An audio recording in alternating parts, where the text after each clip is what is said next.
అందరికీ నమస్కారం అండి. దత్తాత్రేయ స్వామి టెంపుల్కి వెళ్ళాలి అని అంటే మీరైతే ఎక్కడికి వెళ్తారు? నేనైతే చాలాసార్లు గానగాపురం వెళ్ళి ఆ దత్తాత్రేయ స్వామిని దర్శనం చేసుకున్నాను. ఎందుకంటే దత్తాత్రేయ స్వామి అనగానే మనకు గుర్తొచ్చేది అదొక్క టెంపులే. మరి అక్కడికి వెళ్ళలేని వాళ్ళు మరి దత్తాత్రేయ స్వామిని ఎలా దర్శనం చేసుకోవాలి అంటే మన హైదరాబాద్లో దత్తాత్రేయ స్వామి వారు కొండపైన స్వయంభూగా వెలసినటువంటి దేవాలయము ఇక్కడ ఉందన్నమాట.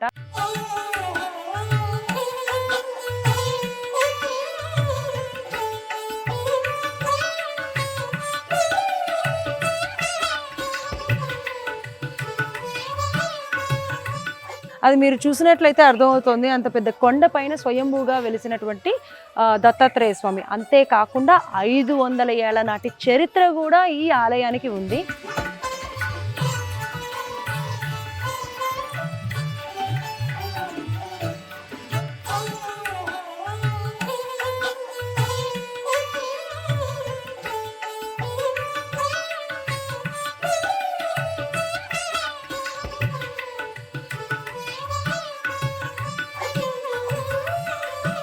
మనం వెళ్తూ కూడా ఇంకా బోలెడనే విషయాలు తెలుసుకుందాము. అలా రండి, మీకు చెప్తాను.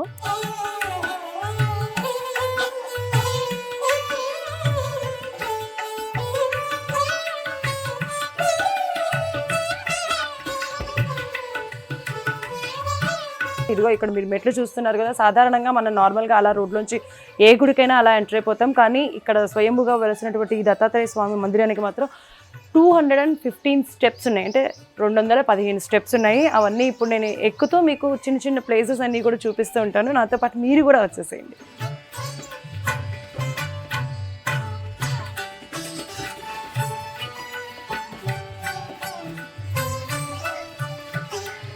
సో ఇలా మెట్లు దారిలో వెళ్తుంటే ఇక్కడ మీరు మెట్లకి చూసినట్లయితే మనకి గంధము, పసుపు, కుంకుమ ఇవన్నీ కూడా పెడతారు. ఎందుకు అనంటే మన స్వయంభూగా వెలసినటువంటి ఆ దత్తాత్రేయ స్వామి దగ్గరికి వచ్చి కోరిక కోరుకొని ఆ కోరిక తీరిన వాళ్ళు ఇక్కడున్న ప్రతి ఒక్క మెట్టుకి కూడా పసుపు రాసి కుంకాలు పెడితే వాళ్ళకి ఇంకా మంచి జరుగుతుంది అని ఒక నమ్మకం. అందుకే ఇలా మెట్లన్నీ కూడా పసుపు కుంకుమతో అలంకరించి ఉన్నాయి.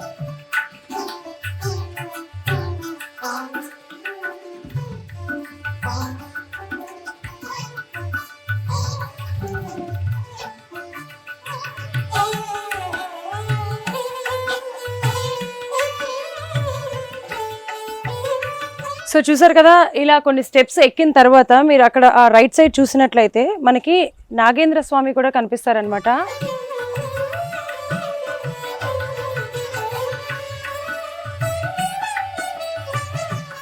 అలా దండం పెట్టుకొని పైకి వెళ్దాం.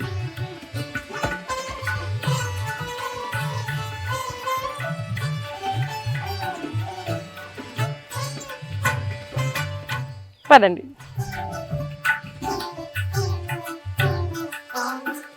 బట్ ఇట్లా మెట్లు ఎక్కుతూ ఉంటే ఆ పురాతన కాలపు గుడి ఎక్కినట్టు ఒక ఫీల్ అనమాట. ఒక గుడ్ వైబ్స్ అయితే నాకు వస్తున్నాయి.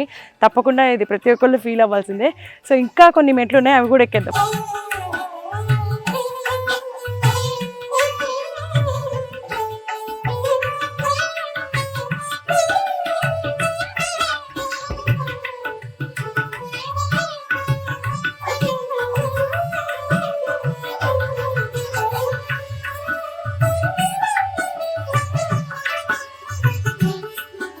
ఇప్పటికీ చెక్కు చెదరని ఆనవాళ్ళు ఎంతోమంది సిద్ధగురువులు, ఋషులు, అఘోరాలు తపస్సు చేసినటువంటి పుణ్యస్థలం.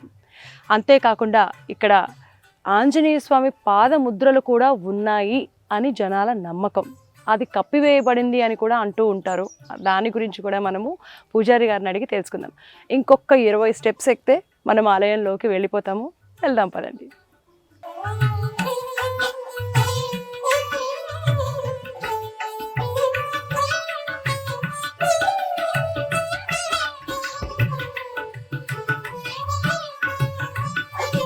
ఈ కొండపై నుంచి వ్యూ చాలా అంటే చాలా బ్యూటిఫుల్గా ఉంటుంది. ఎన్నో ఐకానిక్ ప్లేసెస్ కనిపిస్తాయి మనకి. చార్మినార్, అంబేద్కర్ విగ్రహం, సెక్రటేరియట్, బిర్లా మందిర్, ఇలా చెప్పుకుంటూ పోతే చాలా బ్రహ్మాండమైన వ్యూ ఉంటుంది. చూడొచ్చు మీరు కూడా.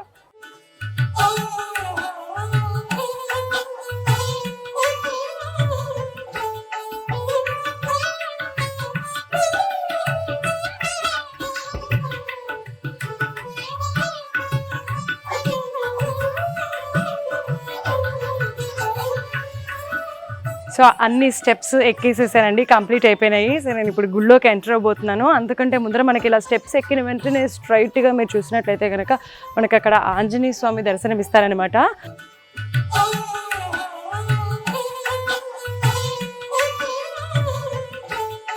అలా దండం పెట్టుకొని అప్పుడు దత్తాత్రేయ స్వామి వారి దగ్గరికి వెళ్దాము.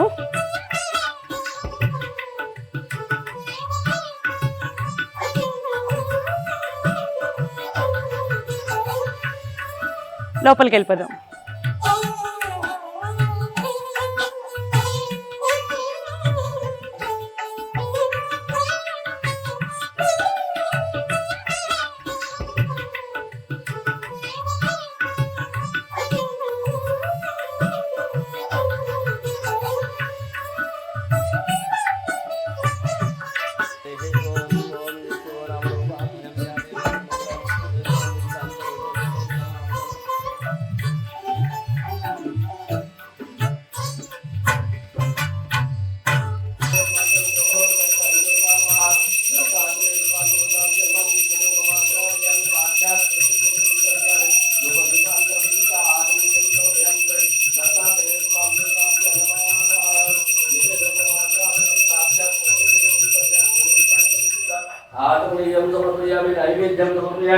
नैवेद्यन्ते जलं समर्पयामि दत्तात्रेय स्वामियोताभ्यो नमः। ओम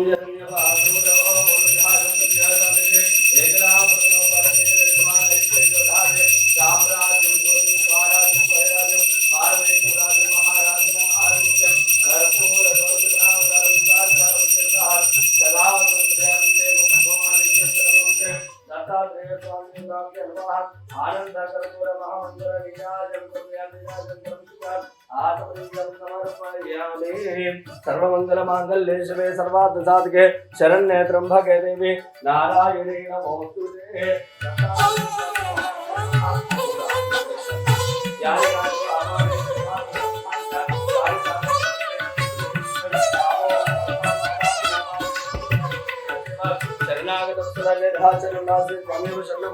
तस्मात्कारुण्य भावेन रक्षण सिद्धे दत्तात्रेय स्वामी देवतानुग्रहकटाक्षिद्रस्तु आयुरारोग्याभिवृद्धिरस्मनो वाञ्छा फलसिद्धिरस्तु सकल कार्य दिग्विजयता सिद्धिरस्मनो वाञ्छा फलसिद्धिरस्तु।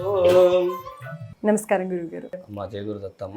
అది మెట్లు ఎక్కి వచ్చేటప్పుడు పక్కన చూస్తుంటే సమాధి దానిపైన శివలింగం ఉంది, ఎందుకు అలాగా? యాక్చువల్లీ ఆయన సిద్ధేశ్వర మహారాజ్ అని దత్తాత్రేయ స్వామికి 60 సంవత్సరాలు సేవ చేసిండు అనమాట.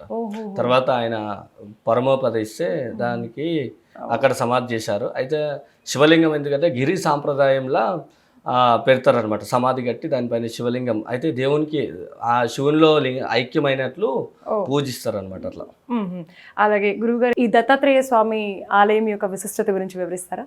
ఇది శ్రీ దత్తాత్రేయ స్వామి ఆలయం 500 చరిత్ర కలిగినటువంటి దత్తాత్రేయ దేవాలయం. ఇది ఇక్కడ ఏంటంటే నృసింహ సరస్వతి, ఇంకా శ్రీధర్ స్వామి, ఇంకా దత్తగిరి మహారాజ్ చాలామంది గురువులు తపస్సు చేసిన ప్లేస్ అనమాట.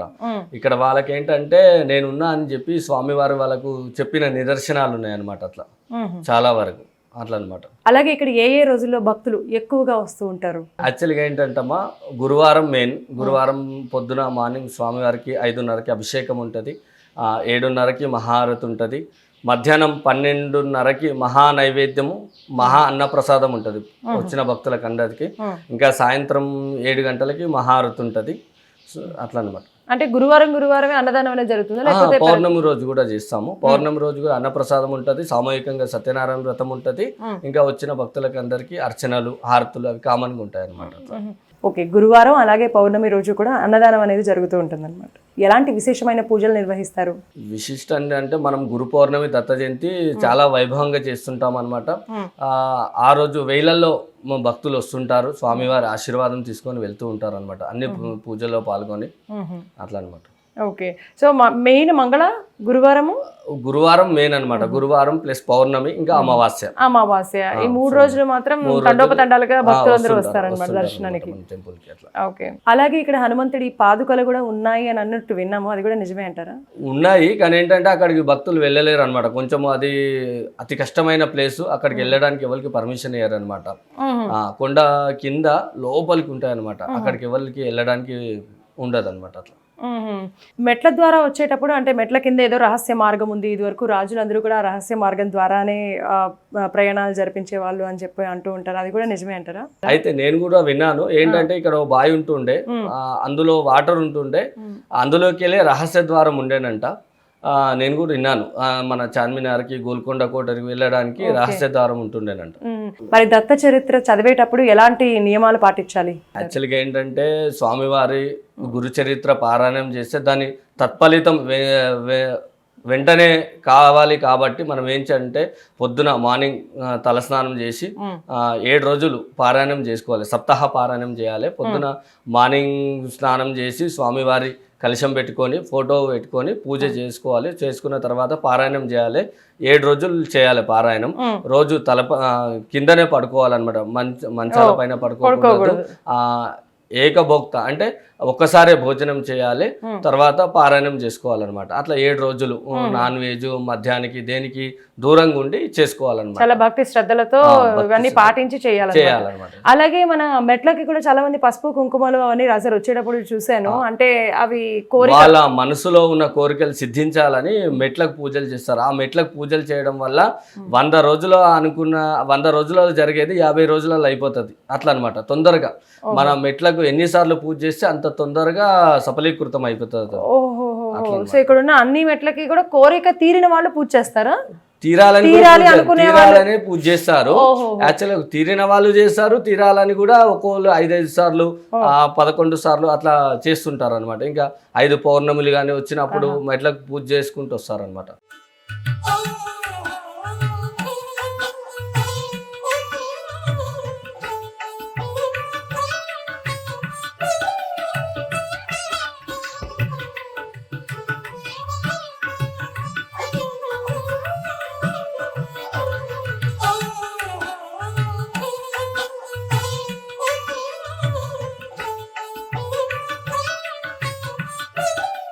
ఎప్పటి నుంచి వస్తున్నారు ఈ టెంపుల్ కి? నేను ప్రతి సాटरडे అండ్ గురువారం వస్తానండి. సో यहाँ पे बहुत अच्छा मंदिर बहुत अच्छा है, बहुत पुराना मंदिर है, सालों साल पुराना मंदिर है, क्योंकि यहाँ पे और गुरुवार के दिन अन्नदानम होता है भगवान के नाम पे. और क्या है, हमारे पूरे ट्रस्ट के पर्सन्स ये है. और यहाँ पे अब से नहीं, बहुत पहले से श्रद्धा है कि यहाँ पे भगवान खुद आके विराजमान हुए सो है. और ये मंदिर बहुत पुराना मंदिर है. यहाँ पे आपको ये जो पतरा है, ये जो पहाड़ा है, वहाँ उसके पीछे आपको हनुमान जी के पैरा है सो, और पीठ है सो, बैक है सो दिखता आपको. हाय बोल के बोलते, हम भी गए सो है, नहीं बोल कर नहीं, लेकिन बहुत अंदर और बहुत मुश्किल से जाना पड़ता है उसके अंदर. Oh my God. సో వెళ్ళారా? వెళ్ళాను. ఎట్లుంది? How did you feel after going? It's amazing, like came into the what we say that స్వర్గంలోకి వచ్చినామనే ఫీలింగ్ ఉండే. ఇట్స్ లైక్ వెరీ ఎప్పుడు చూడలేం అట్లా.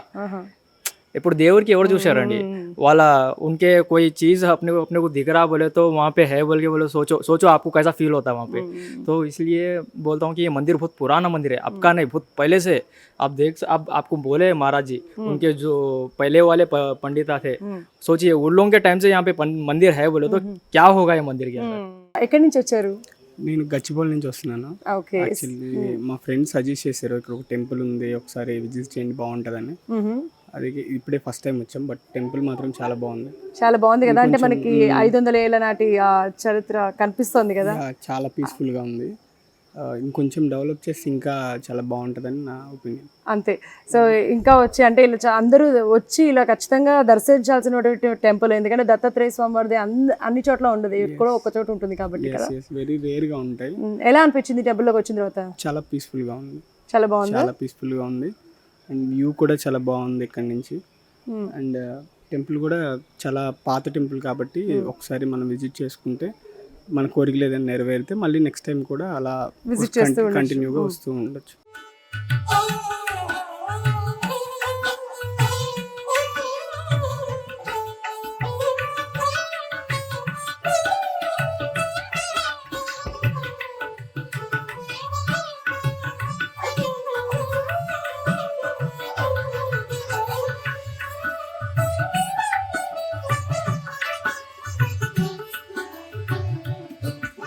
బ్రహ్మ విష్ణు మహేశ్వరుల స్వరూపమే ఈ దత్తాత్రేయ స్వామివారు. దత్తాత్రేయ స్వామి వారి భార్య అనఘాదేవి.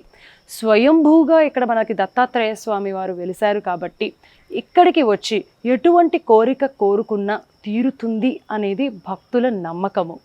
అంతేకాకుండా శ్రీ గురుదత్త, జయ గురుదత్త అని అంటూ ఉంటాం. అంటే గురుదత్త ప్రతి ఒక్కళ్ళ జాతకంలో గురువు స్థానం అనేది మంచిగా ఉంటే ఎంత ఎత్తుకైనా ఎదుగుతారు, ఎన్ని కష్టాలు వచ్చినా జయిస్తారు అని అంటూ ఉంటారు. అదే గురువు బాగా లేకపోతే కొన్ని ఇబ్బందులు పాలవుతూ ఉంటారు. ఎంత చదువుకున్నా చదువు రాకపోవడము, లేదంటే కనుక ఉద్యోగం సరిగ్గా దొరకపోవడం, పెళ్లి కాకపోవడం, పెళ్ళైనా ఇబ్బందులు పడుతూ ఉండడం, ఇలాంటివన్నీ జరుగుతూ ఉంటాయి. మనకి గురువు బలంగా ఉండాలి అని అంటే తప్పకుండా శ్రీ గురు దత్తాత్రేయ స్వామిని గనక దర్శనం చేసుకొని వారి పూజలు గనక చేసుకుంటే మనకి గురువు సహకరిస్తారు. మనం కూడా ఎంతో ఆరోగ్యంగా, ఎంతో ఆహ్లాదకరంగా ఉంటాము. అండ్ డబ్బు కూడా చేతికి వస్తుందన్నమాట. సో తప్పకుండా మీరు కూడా దత్తాత్రేయ స్వామి వారిని దర్శనించుకోండి. ఎందుకంటే స్వయంభూగా ఇక్కడ మనకి వెళ్తారు కాబట్టి తప్పకుండా మీరు కూడా ఈ దత్తాత్రేయ స్వామి వారిని దర్శనం చేసుకోండి. కోరికలు ఏమైనా ఉంటే నెరవేర్చుకోండి. అంతేకాకుండా ఇక్కడ మీరు ప్లేస్ చూసినట్లయితే ఇది స్వయంభూగా వెలిసినటువంటి ప్లేస్. అండ్ ఈ ప్రదేశం చాలా ప్లెజెంట్గా ఉంటుంది.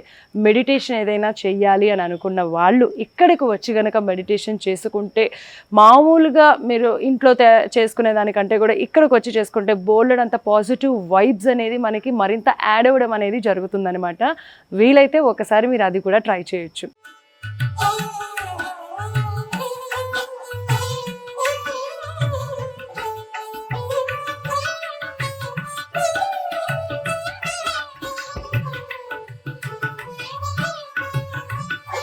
ఆ దత్తాత్రేయ స్వామి వారిని దర్శనం చేసుకున్న తర్వాత మనకి ఇక్కడ మల్లికార్జున దేవాలయం ఉంటుంది. ఆ శివుణ్ణి కూడా దర్శనం చేసుకోవచ్చు.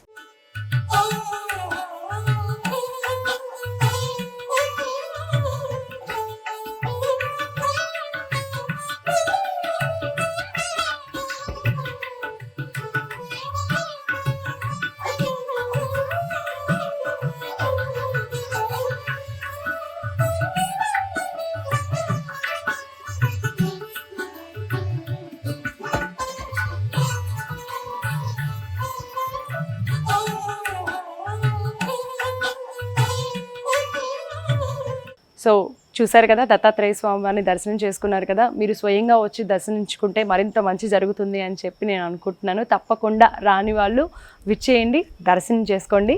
మళ్ళీ వచ్చే ఎపిసోడ్లో మరో టెంపుల్తో కలుసుకుందాం. అంతవరకు నమస్తే.